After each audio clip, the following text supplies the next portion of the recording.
নমস্কাৰ মই যতীন্দ্ৰনাথ কৃষ্ণদাস এই মুহূৰ্তত মই আপোনালোকলৈ এটি বিশেষ খবৰ দিবলৈ ওলাইছো বহুতে এই খবৰ ইতিমধ্যে পাইছে আৰু আশা কৰোঁ এই খবৰে সকলোকে আনন্দিত কৰিব আজি 11 এপ্ৰিল আৰু 11 এপ্ৰিলৰ ৰাতিপুৱাৰ এটি ভাল খবৰ হেয়া হৈছে মেট্ৰিক পৰীক্ষাৰ ফলাফল ঘোষণা হয় আপোনালোকে ঠিকে শুনিছে আজি দিনৰ 10:30 বজাত প্ৰকাশ পাব মেট্ৰিক পৰীক্ষাৰ ফলাফল আৰু এই মেট্ৰিক পৰীক্ষাৰ ফলাফল লৈ এতিয়া গোটেই অসমতেই প্ৰতিগৰাকী ছাত্ৰ-ছাত্ৰী অভিভাৱকৰ মাজত কৌতূহলৰ সৃষ্টি হৈছে কি হ'ব কেনেকুৱা হ'ব পৰীক্ষাৰ ফলাফল আজি ঘোষণা হ'ব মেট্ৰিক পৰীক্ষাৰ ফলাফল আৰু এই মেট্ৰিক পৰীক্ষাৰ ফলাফল লৈ এতিয়া মনত সকলোৰে নানানটা কৌতূহল এই কৌতূহললৈ অপেক্ষা মাত্ৰ কেইটামান মিনিট ইতিমধ্যে 10:30 বাজিবৰ হৈছে আৰু এই 10:30 বজাৰ লগে লগে প্ৰকাশ পাব মেট্ৰিক পৰীক্ষাৰ ফলাফল লাখ লাখ ছাত্ৰ-ছাত্ৰীৰ ভাগ্য নিৰ্ধাৰণ হ'ব তেখেতসকলে ইমান দিনে ক্লাছ কৰি অহা ইমান দিনে ক্লাছত নিজৰ যোগ্যতা নিজৰ দক্ষতা বিকাশ কৰিবৰ কাৰণে যি পৰীক্ষাত অৱতীৰ্ণ হ'ব লগা হয় প্ৰত্যেক বছৰে সেই পৰীক্ষাত অৱতীৰ্ণ হৈছে কোনে কিমান নম্বৰ সংগ্ৰহ কৰিব কিমান পাৰ্চেন্টেজ আহিব কিমান ৰেংক পাব এই সকলোবিলাক কথা অলপ পিছতে জলজল পটপট হৈ পৰিব আৰু আজি 10:30 বছৰ লগে লগে এই ফলাফল ঘোষণা হ'ব ইতিমধ্যে শিক্ষামন্ত্ৰী ৰমেশ বগিয়াই ঘোষণা কৰাৰ লগে লগে সন্মানীয় মুখ্যমন্ত্ৰী ডাঙৰীয়াও এই কথা ব্যক্ত কৰিছে মুঠ 944টা পৰীক্ষা কেন্দ্ৰত অনুষ্ঠিত হৈছিল পৰীক্ষা আৰু এই পৰীক্ষাৰ কেন্দ্ৰত অৱতীৰ্ণ হোৱা পৰীক্ষাৰ্থীৰ সংখ্যা আছিল 4,29,446 গৰাকী আৰু আজি 4,29,447 গৰাকী পৰীক্ষাৰ্থীৰ ফলাফল ওলাব আৰু প্ৰত্যেক গৰাকী ছাত্ৰ-ছাত্ৰীয়ে এই ফলাফলক লৈ এতিয়া কৌতূহল আছে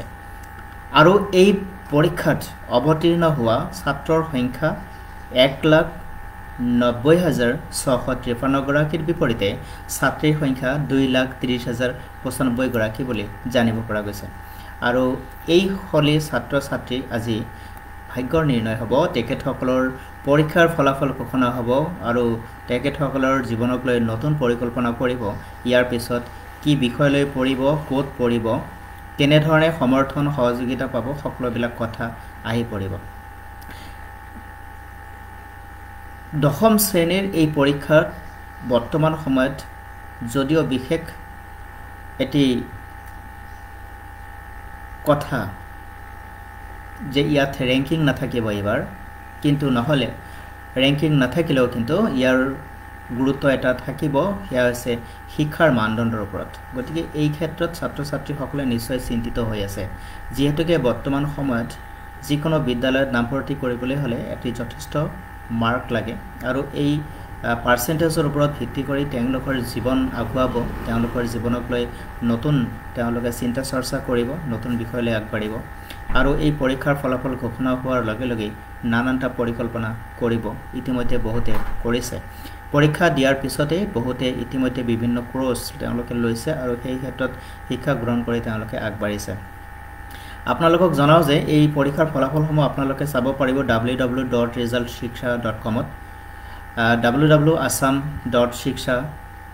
ৱেবছাইটত www.jagransource.com ত আপোনালোকে ইয়াহতো গৈ পাব পাৰিব http সেৱা অনলাইন অৰ্গতো আপোনালোকে গলে এই ফলাফল চাব পাৰিব মুঠৰ ওপৰত আজিৰ দিনটো এটি বিশেষ দিন ছাত্ৰ-ছাত্ৰীসকলৰ বাবে ছাত্ৰ-ছাত্ৰীসকলৰ খন্তেক পিছতে এই পৰীক্ষাৰ ফলাফল ঘোষণা হ'ব আৰু এই পৰীক্ষাৰ ফলাফলক লৈ এতিয়া কৌতূহলে বিৰাজ কৰিছে শিক্ষাৰ প্ৰয়োজন শিক্ষা আমাক লাগিবই আৰু এই শিক্ষাই যেটি ব্যক্তি জীৱনৰ লগতে সমাজ জীৱন তথা আমাৰ দেশ ৰাষ্ট্ৰৰ উন্নতি উন্নয়ন নিহিত হৈ থাকে প্ৰত্যেকগৰাকী ব্যক্তি শিক্ষিত হ'ব লাগে শিক্ষিত হোৱাটো ভাল আৰু শিক্ষিত নহলে বহুত ক্ষেত্ৰত নিজৰ কিছুমান লবলগীয়া সিদ্ধান্ত লোৱা তেওঁলোকে ব্যৰ্থ হয় বা অপাৰগ হয় শিক্ষা এটা জাতিৰ মেৰুদণ্ড পূৰণ কৰি ৰখাত সহায় কৰে এটা জাতিৰ অস্তিত্বক সক্ৰিয়তাক জাতীয়তাবোধক উপলব্ধি কৰাত সহায় কৰে শিক্ষাবিহীন জীৱন অৰ্থহীন কিন্তু শিক্ষাৰ লগে লগে নৈতিক চৰিত্ৰ আৰু সংস্কাৰৰ কথাও গুৰুত্ব দিব লাগিব এখন ঘৰৰ পৰিয়ালৰ আচাৰ আচৰণ ব্যৱহাৰ মাত কথা সংস্কাৰ ৰীতি নীতি ধৰ্মীয় আচাৰ আচৰণ আধ্যাত্মিক চিন্তাধাৰা সকলোখিনিৰ ওপৰতেই আমাৰ এটি জীৱন গঢ়াত নৈতিক চৰিত্ৰ গঠন কৰাত কিন্তু গুৰুত্বপূৰ্ণ ভূমিকা লয় এই ক্ষেত্ৰত আমি প্ৰত্যেকে সজাগ হ'ব লাগে প্ৰত্যেকে সচেতন হ'ব লাগে আৰু তেনেদৰে আমি কামবিলাক কৰিবলৈ চেষ্টা কৰিব লাগে আজি এটা সুদীৰ্ঘ সময় ধৰি ছাত্ৰ ছাত্ৰীসকলে এটা দিনৰ কাৰণে পঢ়া শুনা কৰে পৰীক্ষাৰ অৱতীৰ্ণ হয় আৰু পৰীক্ষাৰ ফলাফললৈকে তেওঁলোকে অধীৰ আগ্ৰহে থাকে আৰু এই ফলাফলতে নিৰ্ভৰ কৰি তেখেতসকলৰ অনাগত দিনৰ জীৱনৰ সুন্দৰতম যাত্ৰা সেন্দুৰীয়া জীৱন যাত্ৰা হ'ব আমি তাকে কামনা কৰোঁ সকলোৰে আৰু যিসকল ছাত্ৰ ছাত্ৰী পৰীক্ষাত অৱতীৰ্ণ হৈছিল তেওঁলোকৰ যে ফলাফল ঘোষণা হ'ব সদৌতিলৈকে মই যতীন্দ্ৰনাথ কৃষ্ণক শুভেচ্ছা শুভকামনা জনাইছোঁ যিসকলৰ পৰীক্ষাৰ ফলাফল ভাল হ'ব তেওঁলোকৰ ভাল হ'ব আৰু যিসকলৰ বেয়া হ'ব তেওঁলোকৰ মনত নিৰাশ হ'ব নালাগে কাৰণ আমি তাৰ পৰা শিক্ষা ল'ব লাগে আগবাঢ়িব লাগে গতিকে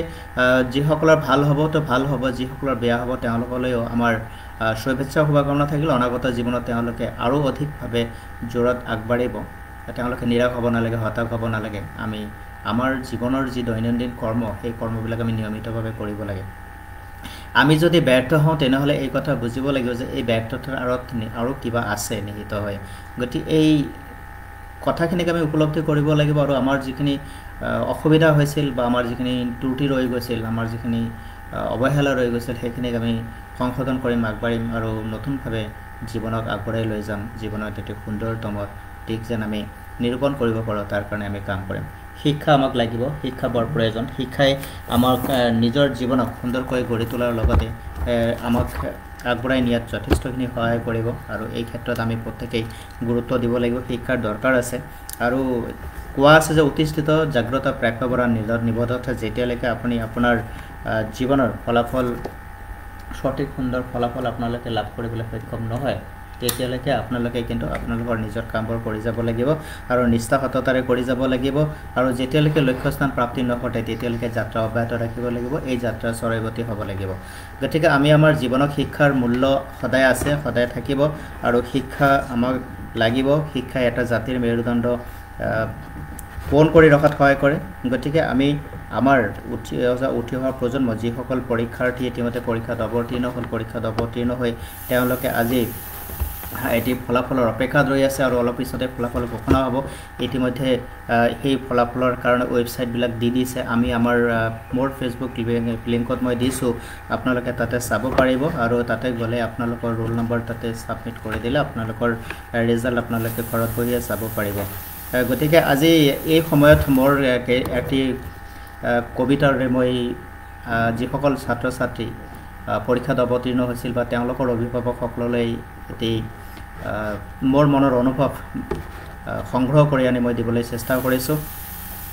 পাহাৰে ক'লে আজি তুমি হোৱা থিৰ বিষয়ে বতাহে তুমি নহবা অধীৰ সুখে দুখে যাব দিন সহিবা সমানে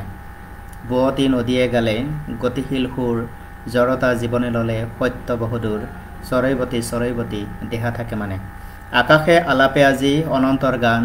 ব্যাপক মহান ভাৱ কৰা পৰিধান নকৰা জীৱন ব্যৰ্থ ক্ষুদ্ৰ অভিমানে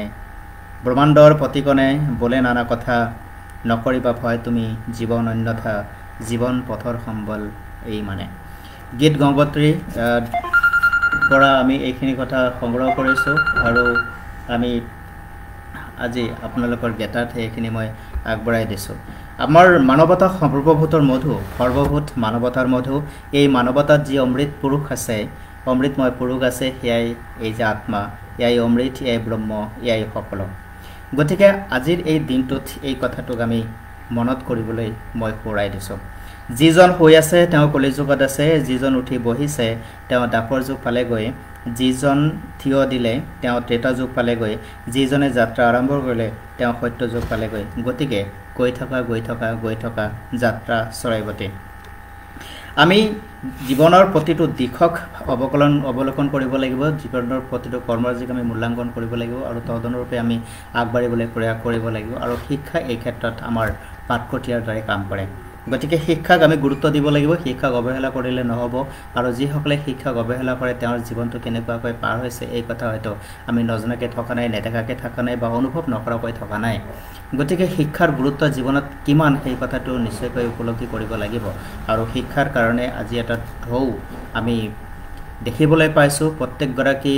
পৰিয়ালত প্ৰতিটো পৰিয়ালত প্ৰত্যেকগৰাকী সন্তানক শিক্ষিত কৰিবৰ কাৰণে মাক দেউতাক উঠি পৰি লাগিছে নিজৰ সৰ্বোচ্চ ত্যাগ শ্ৰমৰ বিনিময়ত সন্তানক উচ্চ শিক্ষাৰে শিক্ষিত কৰাৰ লগে লগে এটি সুন্দৰ জীৱন উপহাৰ দিবৰ কাৰণে তেওঁলোকে কাম কৰি আছে সন্তানৰ সংস্থাপনৰ কাৰণে তেওঁলোকে অহৰ্নিশে প্ৰয়াস কৰি আছে এই পিতৃ মাতৃৰ ত্যাগ শ্ৰমক সন্তানসকলে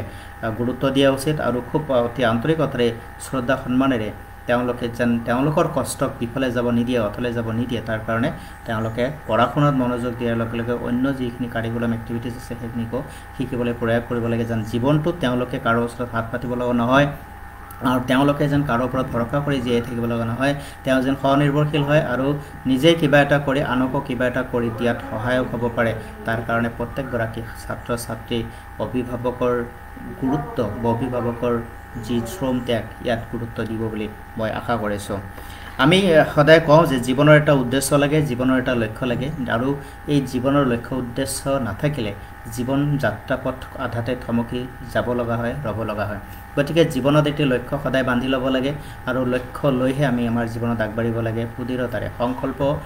সংকল্প লৈ যদি আমি সুদৃঢ়তাৰে সেই কৰ্মপথেৰে আগবাঢ়ো নিশ্চয়কৈ আমি সফল হ'ম আৰু সেই সফলতাই আমাক নিজৰ লগতে পৰিয়ালটোৰ লগতে সমাজখনকো আনন্দিত কৰিব আৰু সুখ প্ৰদান কৰিব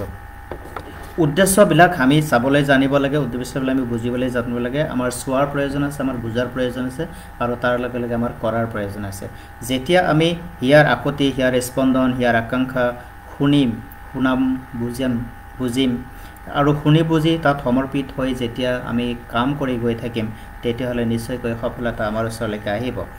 হিয়াৰ টানে আমাক টানি আনিব আৰু আমি ইজনে সিজন পৰস্পৰে লগ লাগি প্ৰত্যেকজনৰ নিজা নিজা স্বকীয় প্ৰতিভা যোগ্যতা দক্ষতাৰে আমি কামবোৰ কৰি যাম আৰু সমাজে নিশ্চয়কৈ ইয়াৰ পৰা লাভান্বিত হ'ব আৰু ব্যক্তিগৰাকীও সমাজত এটি প্ৰতিষ্ঠিত সন্মানৰ আসন দখল কৰিবলৈ সক্ষম হ'ব আজিৰ এই দিনটো নিশ্চয়কৈ আমাক সেই কথা সোঁৱৰাই আমিও যেতিয়া মেট্ৰিক পৰীক্ষা দিছিলোঁ মেট্ৰিক পৰীক্ষাৰ যেতিয়া ফলাফল ঘোষণা হৈছিল আৰু সেই ফলাফলৰ গ্ৰহণৰ পৰা সেই ফলাফল পোৱাৰ সফল হোৱাৰ পিছত যিটো আনন্দ ঘৰৰ যিটো এটা পৰিৱেশ উৎসৱমুখৰ পৰিৱেশ সেই পৰিৱেশ যেন আজি আমি পুনৰবাৰ দেখিবলৈ পাম সেই নষ্টালজিক পৰিৱেশ যেন আজি পুনৰ জাগৃত হ'ব আৰু প্ৰত্যেকৰে মনত হাঁহি বিৰিঙিব ঘৰখনত এতিয়া উৎসৱমুখৰ পৰিৱেশ ৰচনা হ'ব কিমান যে এটা ভাল লগা দিন আমি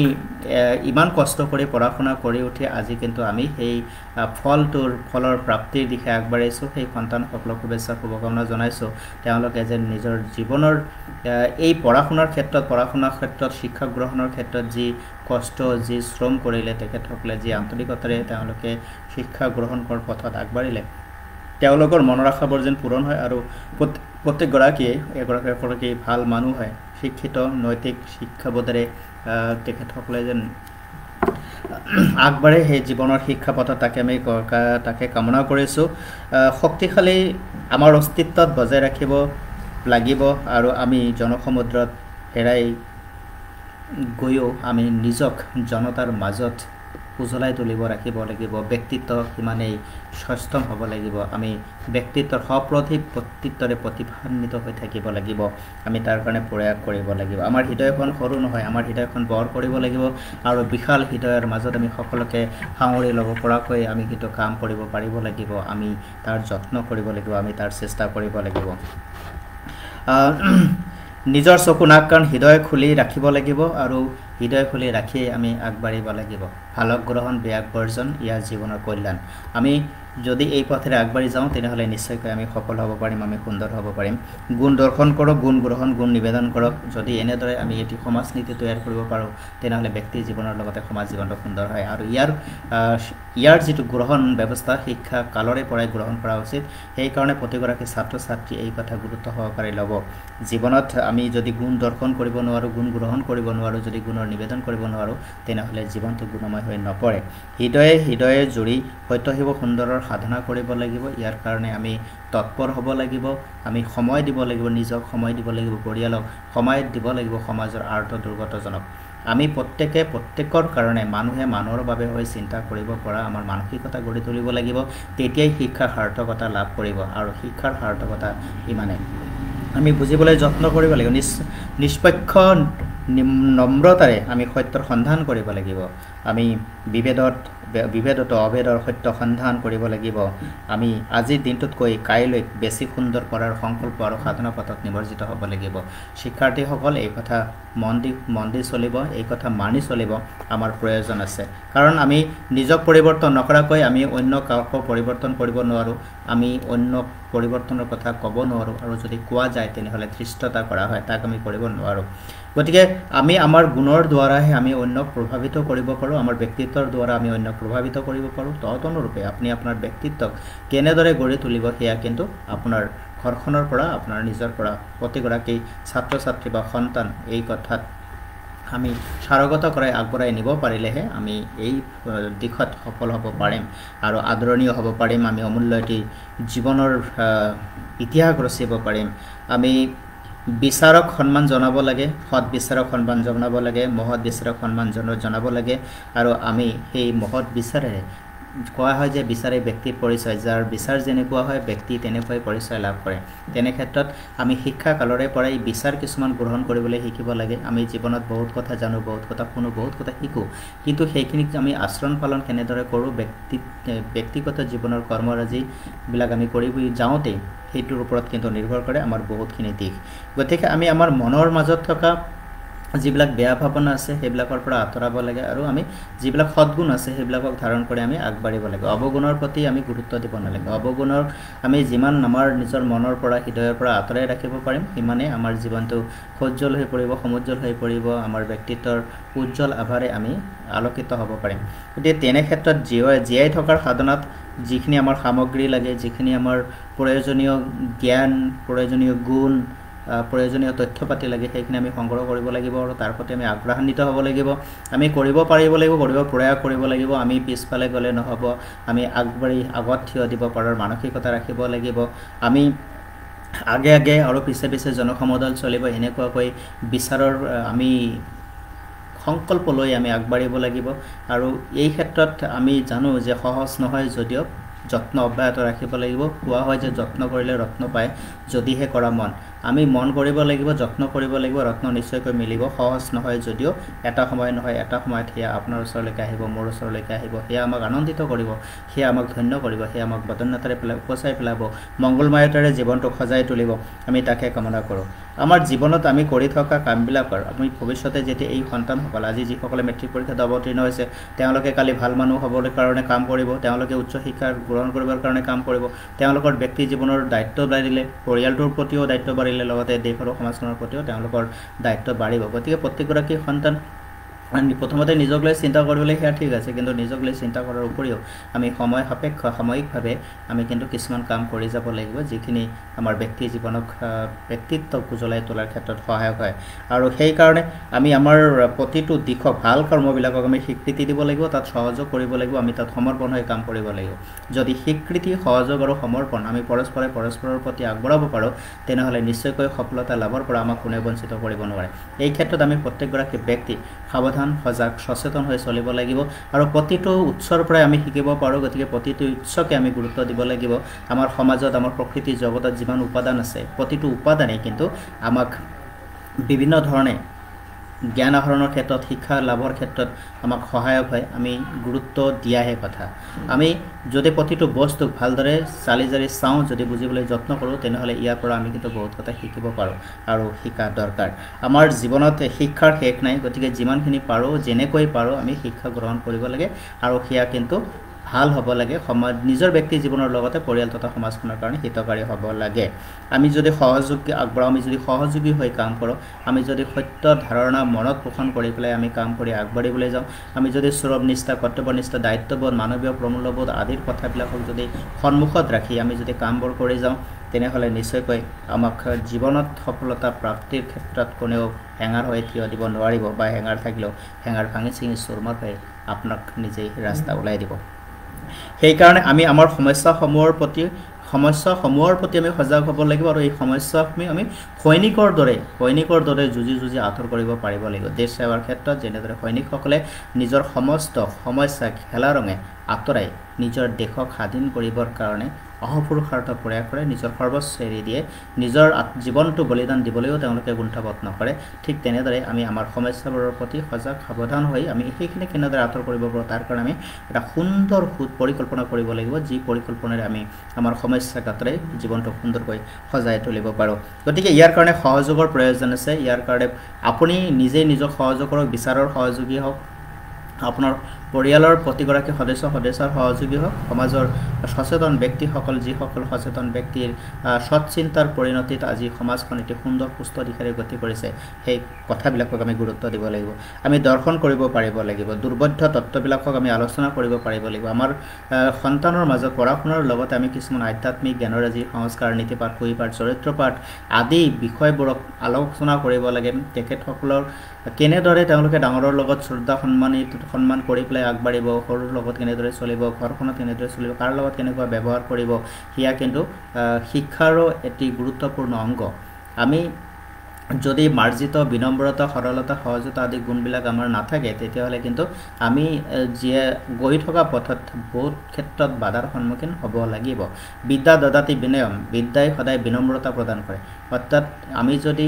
সঁচা অৰ্থত জ্ঞান অৰ্জন কৰিছোঁ, সঁচা অৰ্থত যদি বিদ্যা অৰ্জন কৰিছোঁ বা উপযুক্ত শিক্ষাৰে আমি শিক্ষিত হৈছোঁ, তেনেহ'লে প্ৰথম গুণটোৱেই হ'ব বিনম্ৰতা, সহজলতা, সৰুতা, মৃদুভাষিতা। আমি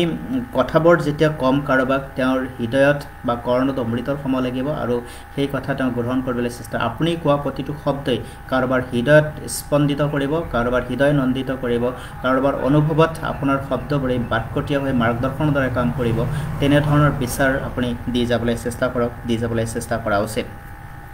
আপোনাৰ যেনেকুৱা ব্যৱহাৰ হ'ব আপুনি তেনেকুৱাই ব্যৱহাৰ পাব। এই আমি সহজতে কৈ চাওঁ যে যিয়ে যেনেকুৱা কৰ্ম কৰে তেওঁ তেনেকুৱা ফল পায়। ঠিক একেদৰে আপোনাৰ ব্যৱহাৰেই আপোনাৰ পৰিচয় প্ৰদান কৰিব। আপোনাৰ ব্যৱহাৰ যেনেকুৱা হ'ব আপুনি পৰিচয় তেনেদৰে লাভ কৰিব। গতিকে আপোনাৰ ব্যৱহাৰ, আচৰণ, এই সকলোবিলাক দিশ কিন্তু গুৰুত্ব দিয়া উচিত। আমি নিজৰ জীৱনটোক সুন্দৰকৈ সজাবলৈ হ'লে আমি আমাৰ দৈনন্দিন জীৱনটোত যিখিনি কৰিব লগা কাম আছে, এটা দিনত ৰাতিপুৱাৰ পৰা শুই উঠাৰ পৰা শোৱালৈকে যিখিনি আমি কাম কৰোঁ, পৰিষ্কাৰ পৰিচ্ছন্নতা, খোৱা লোৱা, পিন্ধন উৰণ, চলন ফুৰণ, শিক্ষা গ্ৰহণ ইত্যাদি সকলোবিলাক দিশত আমি পৰিপাটিকৈ শৃংখলিতভাৱে আমি আগবাঢ়িব লাগে আৰু আমি প্ৰতিটো বস্তুক নিয়মিতভাৱে পৰিমিতভাৱে গ্ৰহণ কৰিব লাগে। যদি আমি নিয়মিত আৰু পৰিমিতভাৱে ব্যৱহাৰ কৰি গৈ থাকোঁ, তেতিয়াহ'লে আমি অসুখ বিসুখৰ পৰা, উদ্বিগ্নতাৰ পৰা আমি হাত সাৰিব পাৰিম আৰু আমাৰ জীৱনটো সুন্দৰ এটি গতিময়তাৰে গতি কৰি থাকিব। এই ক্ষেত্ৰত আমি কিন্তু মন ৰখা উচিত, এই ক্ষেত্ৰত আমি মন দিয়া উচিত, আমি যত্ন কৰা উচিত, যত্ন লোৱা উচিত আৰু আমি প্ৰতিটো সিদ্ধান্তৰ, ভাল সিদ্ধান্তৰ চৰ্চা কৰিব লাগে, ভাল সিদ্ধান্ত গ্ৰহণ কৰিব লাগে আৰু ভাল সিদ্ধান্ত লৈ আমি আমাৰ জীৱন তথা সমাজ জীৱনত আমি আগবাঢ়িব লাগে। এই কথা মনত কৰিব লাগে। সৎ পথেৰে সুখ আৰু সমৃদ্ধি, এই পথেৰে আমি আগবাঢ়িব লাগে। সৎ পথে সুখ, সমৃদ্ধি আৰু পৰম ধনৰ কথা চিন্তা কৰি আমি আগবাঢ়িব লাগে। জীৱন এদিনাখন ধন্য হৈ পৰিব, জীৱন এদিনাখন কুশল মংগল হৈ পৰিব। যি কুশল মংগলতা আপুনি বিচাৰে, সুখ শান্তি আনন্দ প্ৰত্যেকগৰাকী ব্যক্তি বিচাৰে, মাত্ৰ সুখ শান্তি আনন্দৰ উৎস কি সেই কথাটো বুজিবলৈহে বহুতৰ কাৰণে সময় নাথাকে বা তেওঁ সেই বস্তুটোক আয়ত্ব কৰিবৰ কাৰণে বা অনুভৱ কৰিবৰ কাৰণে ব্যৰ্থ হয়। যদি আমি এই কথাটো বুজিবলৈ পাওঁ, তেনেহ'লে নিশ্চয় কিন্তু আমি সফল হ'ব পাৰোঁ। আপোনাৰ জীৱনলৈকে অহা অজস্ৰ অপাৰ জনগণ, আপোনাৰ ওচৰলৈকে অহা প্ৰতিগৰাকী ব্যক্তি, যাৰ যাৰ আপুনি লগ পাইছে, সাধু সন্ত মহন্ত, জ্ঞানী ঋষি, তপস্বী, যোগী, ভিক্ষাৰী, দৈন্য, সকলোৰে প্ৰতি আপুনি বিনম্ৰ হওক, সকলোকে আপুনি সন্মান জনাওক আৰু সকলোকে সন্মান শ্ৰদ্ধা জনাই তেওঁলোকৰ জীৱনত তেওঁলোকে লাভ কৰা অনুভৱ, উপলব্ধি, জ্ঞান, গুণ আপুনি ল'বলৈ চেষ্টা কৰক আৰু আপোনাৰ জীৱনক আপুনি অনুৰণিত কৰক। আপোনাৰ জীৱনক আপুনি সজাবৰ কাৰণে সেইখিনি আপুনি গ্ৰহণ কৰক আৰু আপুনি তেনেদৰে আগবাঢ়িবলৈ প্ৰয়াস কৰক। শুনা কৰা চিন্তাৰ পৰিণতিতেই আমি আমাৰ জীৱনক সুন্দৰকৈ গঢ়িব পাৰোঁ। গতিকে যিসকলে আজি মেট্ৰিক পৰীক্ষাত অৱতীৰ্ণ হ'ল, সেইসকল ছাত্ৰ ছাত্ৰী বা যিসকল অভিভাৱকৰ সন্তান আজি পৰীক্ষাত অৱতীৰ্ণ হ'ল, পৰীক্ষাৰ ফলাফল আজি আহিব আৰু পৰীক্ষাৰ ফলাফল তেওঁলোকে লাভ কৰিব, তেওঁলোকৰ পৰিকল্পনা কিছুমান থাকিব, সেই পৰিকল্পনাৰ মতে আগবাঢ়িব। তাৰ লগতে কিন্তু এই যিখিনি কথা মই এই ফেচবুক লাইভৰ যোগেদি কৈ আছোঁ, সেইখিনি কথাও কিন্তু খুবেই গুৰুত্বপূৰ্ণ আৰু এই কথাখিনিক আমি আগবঢ়াব লাগিব। আমাৰ সন্তানসকলক লৈ আমি সপোন দেখোঁ, সন্তানসকলক লৈ আমি কিন্তু বহুত সপোন দেখোঁ সন্তানসকলে এদিনাখন সংস্থাপিত হ'ব তেওঁলোকৰ আৰ্থিক যিটো অনাটনি তাৰ প্ৰতি তেওঁলোকে আঁতৰি থাকিব এটা সুন্দৰ সঠিক সংস্থাপন হ'ব য'ত তেওঁলোকৰ সন্মান থাকিব মান থাকিব প্ৰতিষ্ঠা থাকিব তাৰ লগে লগে জীৱন আৰু জীৱিকাৰ অৰ্থে কৰে যিখিনি আমাৰ উপাৰ্জন সেইখিনিও তেওঁলোকে সুন্দৰকৈ পাব জীৱন অন্ধ নিয়তিৰ বিশ্বাসত চলে মানৱ জীৱনৰ ৰথ এই কথাটো অমৰ তীৰ্থত প্ৰকাশ পোৱা গৈছে আৰু এই কথাখিনি কিন্তু আমি বহুতেই এতিয়ালৈকে উপলব্ধি কৰিব পৰা নাই গতিকে সেইকাৰণে কয় জোৰি দুই কৰ সৰক ধিয়াই সুধিল কাতৰে জীৱন স্বামী কোন আলোকত যাওঁ আগবাঢ়ি তিমিৰ পথৰ যাত্ৰী আমি গৰজিলে সৰগে গহীন সুৰেৰে নাই কত আলোক পথ অন্ধ নিয়তিৰ অন্ধবিশ্বাসত চলে মানৱৰ জীৱন ৰথ গতিকে এই জীৱন ৰথ বহুতে কয় ইয়াৰ অৰ্থ আছে জীৱনৰ অৰ্থ আছে সঁচাকৈ জীৱনৰ অৰ্থ আছে জন্মৰ প্ৰয়োজন আছে জন্ম লোৱাৰ জীয়াই থকাৰ প্ৰয়োজন আছে জীৱনৰ আপত্তি প্ৰকৃতি দাবী আমাৰ জীৱনটো সুন্দৰকৈ গঢ়িবৰ কাৰণে আছে এক অদৃশ্য পৰিকল্পনা আছে এটি নিৰ্ভুল গণিত যি গণিত আমি নিৰ্ভুলকৈ কৰিব পাৰিলে আমাৰ জীৱনটোত সফল পৰিসমাপ্তি ঘটাবলৈ আমি সক্ষম হ'ম গতিকে আনৰ কথাটো নকওঁ এইখন পৃথিৱীত প্ৰতিটো বস্তুৰে সৰু অথবা বৰ সকলোৰে নিৰ্দিষ্ট আৰু গুৰুত্বপূৰ্ণ ভূমিকা আছে কাকো আপুনি সৰু কাকো বৰ কৰিব নোৱাৰে প্ৰত্যেকটোৰে প্ৰয়োজন আছে এইখন সমাজত প্ৰত্যেকজনৰে প্ৰয়োজন আছে এইখন সমাজত উৰণ বুৰণ গজন ভ্ৰমণ চাৰিমুঠি জীৱৰ সৃষ্টি ভগৱন্তৰ এই প্ৰকৃতিময় জগতত থকা প্ৰতিটোৰে গুৰুত্ব আছে আৰু প্ৰতিটোকে আমি গুৰুত্ব দিবলৈ শিকিব লাগিব কিন্তু কেতিয়াবা অহংকাৰৰ বশৱৰ্তী হৈ আমি নিজকে সৰ্বশ্ৰেষ্ঠ বুলি ভাবি অন্যক আমি গুৰুত্ব দিয়া দেখা পোৱা নাযায় বা অন্যৰ গুৰুত্ব দিয়া নাযায় সেইটো আমাৰ জীৱনৰ কাৰণে এটা ব্যৰ্থতাৰ দিশ উন্মোচিত কৰে আমি সেই ব্যৰ্থতাক দিশত উন্মোচিত নকৰি আমি আমাৰ জীৱনটোত প্ৰতিটোকে সন্মান দি যাওঁ সন্মান দিলে হেনো সন্মান পায় ব্যৱহাৰিক পৰিচয় জীৱনে লাভ কৰে তেনে ক্ষেত্ৰত আমি এই কামবিলাকক গুৰুত্ব দিব লাগে আৰু আগবাঢ়িব লাগে যেতিয়া আপুনি গঠনমূলক চিন্তা চৰ্চা কৰিব যেতিয়া আপোনাৰ কাম কাজ গঠনমূলক হ'ব যেতিয়া আপোনাৰ কৰ্মৰাজি সমাজত এটা ইতিবাচক প্ৰভাৱ পেলাব যেতিয়া আপোনাৰ কৰ্মৰাজি কাৰোবাৰ হৃদয় জয় কৰিব আপোনাৰ কৰ্মৰাজি যেতিয়া উন্নয়ন জখলা বগাই সমাজত নতুন কিবা এটা দিবলৈ সক্ষম হ'ব তেতিয়াহ'লে আপুনি এই কথাত নিশ্চিত হৈ থাকক যে আপোনাৰ জীৱনক সফলতাৰ চৰম শিখৰত উঠিবৰ কাৰণে কোনেও আপোনাৰ পৰিটানি পেলাই দিব নোৱাৰে যদিও আমাৰ সমাজত কেঁকৰা চেপা দি চেপি কেঁকৰা টনা দি টানি আমাক উন্নতিৰ জখলাৰ পৰা নমাবলৈ চেষ্টা কৰে সেইসকলেও কিন্তু ব্যৰ্থ হৈ যাব আপুনি দৃঢ়তাৰে নিজৰ কাম কৰি গৈ থাকক কোৱাজনৰ মুখ ধৰিবলৈ নাযাব সমালোচনা কৰাজনৰ সমালোচনাত আপুনি নিজক নিৰাশ হতাশত নিনিব আপুনি বুজিবলৈ চেষ্টা কৰিব আপুনি সিদ্ধান্ত ল'বলৈ চেষ্টা কৰিব আৰু সৎ বিচাৰৰ কঠীয়া তলিত আপোনাৰ বিবেচনা খটুৱাই আপুনি সিদ্ধান্ত সংকল্প পথেৰে আগবাঢ়িব লাগিব কাৰণ জীৱন তোমাৰ চিন্তা তুমি কৰিব লাগিব যথাৎ জীৱন আপোনাৰ আপুনি চিন্তা কৰিব লাগিব মোৰ জীৱন মই চিন্তা কৰিব লাগিব মোৰ জীৱনক মই গঢ়িব লাগিব কেনেদৰে গঢ়িম আনৰ কথাত নহয় নিজৰ বিচাৰ বিবেচনা দক্ষতা যোগ্যতাৰ ওপৰতহে নিৰ্ভৰ কৰিব আপুনি কি ভাবিছে আপুনি কি সংকল্প লৈছে আপুনি কেনেকৈ কৰিছে কেনেকৈ কৰিব এই সকলোবিলাক কথা আপুনি জানে গতিকে আনৰ কথা শুনক কিন্তু বিচাৰ গ্ৰহণ যেতিয়া কৰিব লাগে তেতিয়া নিজে কৰিব কাৰণ আপোনাৰ বিচাৰত যিখিনি গুণ থাকিব সেইখিনি হয়তো অন্যই আপোনাক নিদিব পাৰে কিন্তু পৰামৰ্শ গ্ৰহণ কৰিব লাগে আলোচনা বিলোচনা কৰা কামবিলাক সাধাৰণতে এটি সুন্দৰ সহজ মাৰ্গ উন্মোচিত কৰে যি মাৰ্গেৰে গ'লে আমি হয়তো উপকৃত হ'ব পাৰোঁ হওঁ কেতিয়াবা তো ঠিক তেনেকুৱা ক্ষেত্ৰত আমাৰ জীৱনৰ গুৰুত্ব আছে ভূমিকা আছে নিৰ্দিষ্ট ভূমিকা আমি পালন কৰিব লাগিব কোনেও কাৰো ভূমিকাক অৱহেলা কৰিব নালাগিব অৱমাননা কৰিব নালাগিব আওকাণ কৰিব নালাগিব যদি প্ৰত্যেকগৰাকী নিজৰ ভূমিকা ঠিকমতে পালন কৰি গৈ থাকে শিক্ষকে শিক্ষকতাৰ ভূমিকা চিকিৎসকে চিকিৎসকৰ ভূমিকা খেতিয়কে খেতিয়কৰ ভূমিকা ব্যৱসায়ীৰ ভূমিকা জনে য'ত যেনে আছে মুচি মেটৰ আদি কৰি সমস্তজনে যেতিয়া নিজৰ নিৰ্দিষ্ট ভূমিকাবোৰ পালন কৰি গৈ থাকিব তেওঁ কিন্তু এইখন সমাজত নিশ্চয়কৈ এদিন সফল ৰূপত নিজক প্ৰতিষ্ঠা কৰিবলৈ সক্ষম হ'ব আৰু আমি সেইকাৰণে কাম কৰিব লাগে আৰু সেইকাৰণে প্ৰতিগৰাকী ব্যক্তি হয়তো কৰবাত এই কথাটো নিজে চিন্তা কৰি চলে আৰু আমি সেই ক্ষেত্ৰত চিন্তা কৰিব লাগিব আমি মানুহ ৰূপত পৃথিৱীলৈকে আহিছোঁ আমি ধন্য আৰু ধন্যতাক আমি প্ৰাধান্যতাৰে উপচাই পেলাবৰ কাৰণে আমি কাম কৰিব লাগিব গতিকে আমি আমাৰ চিন্তাধাৰা আমাৰ বিচাৰ সকলোখিনি আমি শুদ্ধ কৰিব লাগিব অদৃশ্য প্ৰয়োজনত জন্ম হোৱাৰ আমাৰ প্ৰতিটো অন্তৰালতে অন্তৰ্নিহিত হৈ আছে লক্ষ্য উদ্দেশ্য এই লক্ষ্য উদ্দেশ্য হৈছে জীৱনক মহান কৰাৰ আৰু এই জীৱনক মহান কৰাৰ আৰু জীৱনক মহান কৰাৰ মূল চাবিকাঠিয়েই হৈছে কৰ্ম আপোনাৰ বিচাৰৰ পূৰ্ণ আপোনাৰ কৰ্ম সৎ মাৰ্গেৰে সৎ অৱগুণেৰে ধাৰণ কৰি আপুনি কৰা প্ৰতিটো কৰ্ম অনুষ্ঠানে আপোনাক মহতমহীয়ান কৰিব পাৰে আপোনাৰ জীৱনক ধন্য কৰিব পাৰে বিশ্ব ব্যৱস্থাৰ মহান আঁচনি তোমাৰ মোৰ সৰু হ'ব পাৰে অথচ গুৰুত্বপূৰ্ণ মহত্বপূৰ্ণ ভূমিকা আছে তাক আমি নিৰ্দিষ্ট প্ৰত্যেকগৰাকী উপলব্ধি কৰিব লাগে আৰু কৰি পেলাই বুজি উঠি আমি আগবাঢ়িব লাগে আমাৰ কৰা উচিত আমি সেইটো বিচাৰোঁ ফটা কেঠা শুকান কৰাটো উৰুখা ঘৰটো খেৰেৰে চাই লোৱাটো তোমাৰ কাম তুমি যদি আগ নবঢ়া তেন্তে তুমি একে ঠাইতে ৰৈ নাথাকা তুমি পিছ পৰি যাবা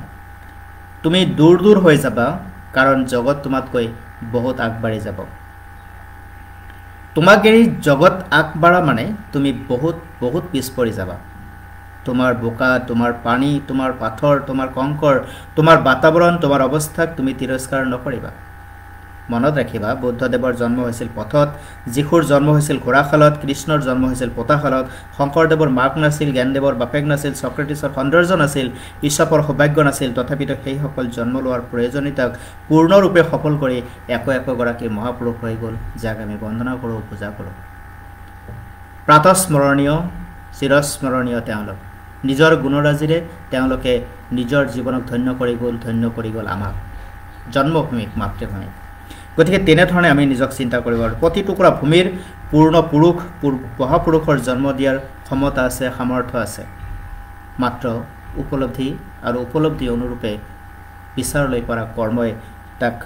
প্ৰকৃত সত্য নিৰূপণ কৰিব পাৰে আব্ৰাহাম লিংকনৰ কাঠমিস্ত্ৰীৰ ল'ৰা আব্ৰাহাম লিংকন আমেৰিকাৰ কাণ্ডাৰী হ'ব বুলি হয়তো কোনেও ভবা নাছিল কিন্তু সেইগৰাকী আব্ৰাহাম লিংকন আমেৰিকাৰ ৰাষ্ট্ৰপতিৰ দৰে গুৰুত্বপূৰ্ণ পদ অলংকৃত কৰিলে আৰু আমেৰিকাক এটি নতুন মাত্ৰা প্ৰদান কৰিলে আৰু যি আমেৰিকা আজি বিশ্বৰ ভিতৰত এটি প্ৰভাৱশালী এখন দেশ আমি আমাৰ জীৱনত বহুতবিলাক দিশ আমি পাওঁ আত্মাৰ ওপৰত বিশ্বাসৰ পৰা আত্মবিশ্বাসৰ জন্ম হয় সেই আত্মবিশ্বাস আমাৰ ৰখা দৰকাৰ আত্মবিশ্বাস আমি প্ৰবল কৰিব লাগিব সুদৃঢ় কৰিব লাগিব আমি সম্পূৰ্ণ ৰূপত আত্মবিশ্বাসৰ ভেটিত আমাৰ জীৱনৰ গতিময়তাক নিৰ্ধাৰণ কৰিব লাগিব লক্ষ্যপথ নিৰ্ধাৰণ কৰিব লাগিব আমি আগবাঢ়িব লাগিব হ'ব পাৰিম যত্ন কৰোঁ সফলতা আহিব